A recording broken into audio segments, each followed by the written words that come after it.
Good morning, tokers and tokettes and non-toking lovers of liberty. Radical Russ here on the far eastern side of Oregon, Ontario, Oregon, and we're visiting with Bill Esbensen, who fought the law, and the law won. Hey, Bill, how you doing? I'm doing great, and you? I'm doing fantastic. If you don't know Bill's story, he was one of the three of the Oregon Triangle, northwestern, southwestern, and eastern, that ran dispensaries that got raided by the cops. You fought them, you didn't take a plea or nothing, and tell folks what happened from that point.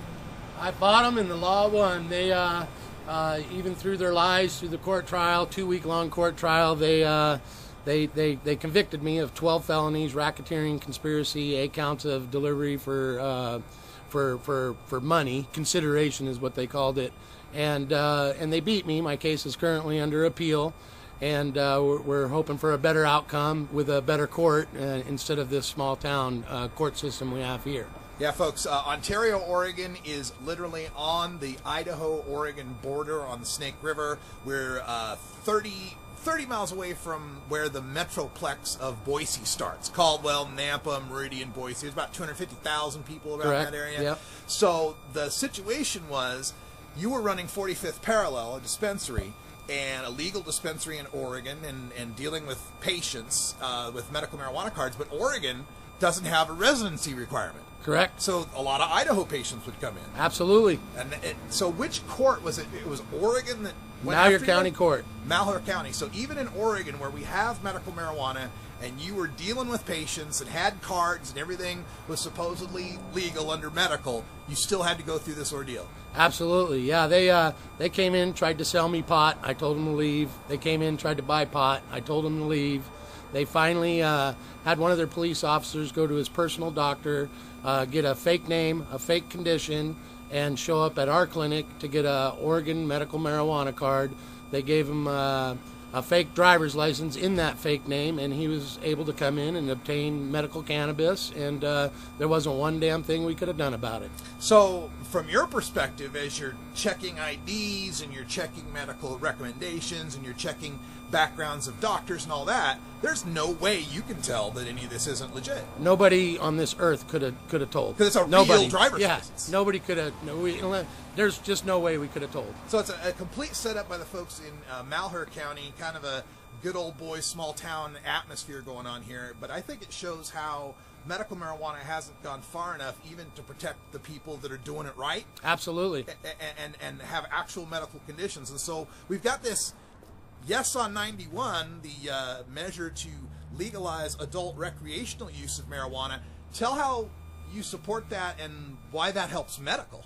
Well, it gives everybody access, every 21 and older access to this without having a medical card.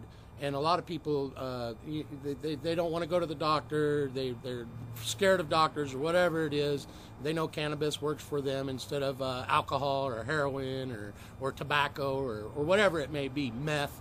And it's just makes sense. We got kids losing their student loans because they get busted for a joint for 2 years, and people are going to jail, and it's ridiculous. This needs to end. We got a lot more things to worry about besides cannabis. I mean, that's the bottom line.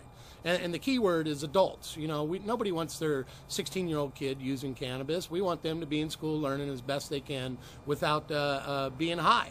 So the word adult is definitely key and prevalent in this Yes on 91. Absolutely. And I would think with it being legal and having a system of regulated stores and processors and growers, that the impetus then to go after medical people, like what happened with you, goes away. Absolutely. Yeah, it makes it harder for kids to get. I don't know about you, but when I was in high school and asked somebody to buy me beer, that was a pretty hard deal.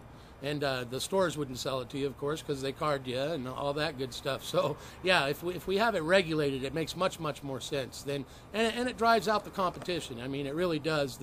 Why would you go to somebody on the street if you could go get it in a store and pick your flavor? The average cost of incarcerations in the state of Oregon is $84.81 a day. Any idea how much they spent on you? Well, with that number right there, it was well over $10,000 to incarcerate me. I was promoted while I was in there to head cook, and I was given 30 days off good time. When I was in there, 90% of the people in there were in there for meth use. And when I was in there, I found an 8-ball of meth on the hallway floor. Whoa. And I gave it to the sheriff, and they couldn't believe it. And they watched the film, and they were able to find the guy that dropped it there on the floor on his way to court. Wow.